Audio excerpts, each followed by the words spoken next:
L'objectif de la rencontre d'aujourd'hui est d'abord de célébrer la journée du think tank. Ce qu'on appelle think tank, c'est les institutions indépendantes de recherche sur les politiques. C'est des institutions qui peuvent être des universitaires, qui peuvent être aussi des centres indépendants, du type IPA, du type ENDA, qui peuvent être aussi de la société civile, comme ces institutions peuvent aussi être des universités ou en tout cas d'autres centres. Mais ce qui était important pour nous, c'est qu'aujourd'hui, nous avons eu un certain nombre de préoccupations, soit thématiques ou en tout cas d'enjeux nationaux, qui concernent parfois, par exemple, les questions liées à l'énergie, notamment la découverte du gaz et du pétrole au Sénégal, avec tous les débats qu'il y a eu, parfois passionnés et autres. Et on s'est dit, en tant que chercheurs, il faudrait qu'on s'accorde pour s'asseoir et puis regarder quelle est notre lecture de ces questions.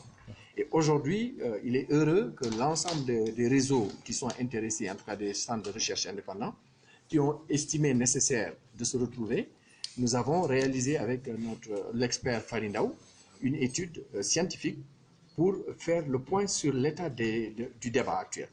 Et ça permet aussi de faire un certain nombre de recommandations aux décideurs politiques, au premier niveau le chef de l'État, mais aussi les différents ministres, pour qu'on puisse dire voilà le niveau du débat aujourd'hui qu'on a, mais voilà les perspectives aussi dans lesquelles on devrait s'inscrire si on veut avoir la paix, si on veut aussi avoir un impact positif sur les populations.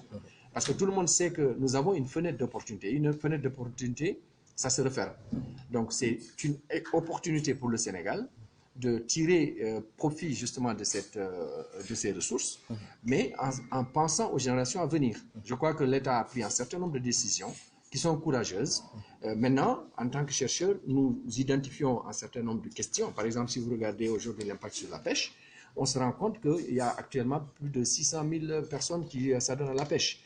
Et quand on arrive à exploiter le gaz, certainement, ça va toucher des milliers seulement de personnes, 20 000 personnes ou 30 000.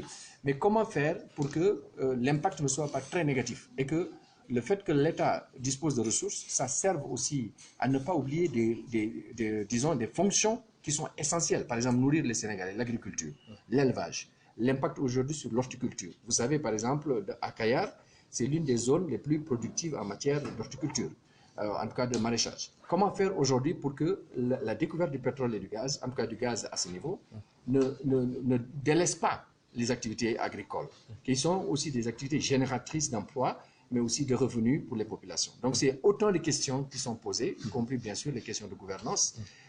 Aujourd'hui, la question de la transparence, même si l'État a fait des efforts, il y a encore d'autres questions que les chercheurs mettent sur la table des décideurs politiques. Et j'espère que dans le dialogue politique qui va suivre avec les parlementaires, avec les entreprises pétrolières, avec les chercheurs, nous arriverons à, en tout cas, créer un cadre favorable.